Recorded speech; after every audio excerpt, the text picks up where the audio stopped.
Have you ever wondered where your local tax money goes to and how it's used through your fire department? I'm here to tell you how your money and resources are distributed throughout the year. Currently, I'm employed with the Hendersonville Fire Department. I have experience in most of the subtopics that we'll discuss today. Today, we're going to talk about a flow chart and then the five services that our department specifically brings to you as a citizen.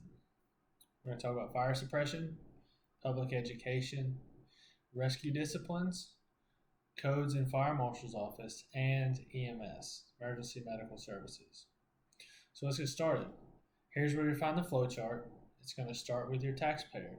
The taxpayer will pay their taxes, not to the alderman, but the alderman will decide through the budgeting process of how your money will get allocated.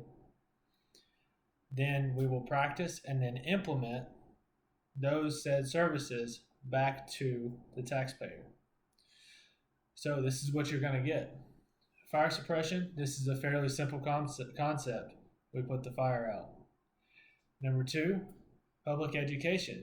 We educate students and we educate people about fire safety. I know everybody's heard about stop, drop, and roll. We educate we install smoke detectors through the state fire marshal's office.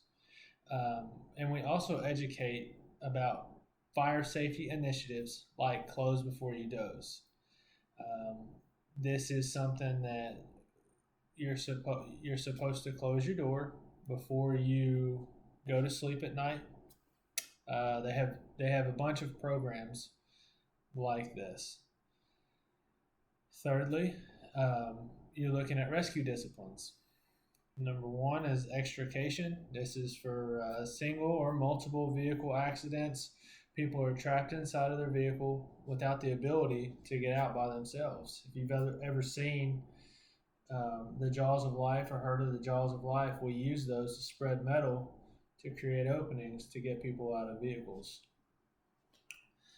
We also do rope rescue, high and low angle. High angle would be you're suspended on ropes completely. We would also do low angle. That's more in the woods, and we have the ability to walk with the assistance of mechanical advantages. We have the abilities to do hazmat. We can mitigate. We have the ability to mitigate risk associated with hazardous materials that are a threat to the public's well-being. And we can also process clandestine labs along with the police department. And clandestine could be a methamphetamine lab. That's typically what they're known for. Fourth discipline is going to be your trench rescue. We have the ability, if citizens or contractors become trapped while working and the earth is falling in around them, we have the ability to get them out. We also have the ability for a confined space discipline. This is the ability to extricate people who have found themselves in an area other than a normal rescue can be performed. For example, we have a dam in our area, and there are some limited areas that we can get into that would make a normal rescue more difficult. We would also be able to lift people vertical and get them out that way. Structural collapse. This topic mostly pertains to search and rescue. For example, during hurricanes or tornadoes, where buildings have collapsed or are compromised and there's people still trapped inside, we can assist and shore up those buildings to gain access to those patients. We do have the ability of swift water. I'm sure we've all seen on the news when people try to cross a creek that's too deep for their car and then find themselves in a quite precarious predicament. And lastly, we have a dive team. We service Old Hickory Lake, and we can dive off of our boat as well. We can do recoveries, or we can assist investigations for the police department.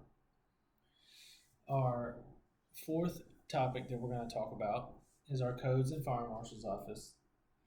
They provide and enforce or advise current codes that are adopted by our municipality that pertain to fire protection. This can be anything from sprinklers to placements of hydrants. And lastly, I'm sure we've all known someone who's had to have an ambulance ride at some point, and that's our EMS division. We respond simultaneously to assist with any emergency medical call, or if there's no ambulance that's close, we can be first on scene and provide care until they get there. So as you can see, the services that are provided by the fire department provide a wide variety of services to our citizens and our community.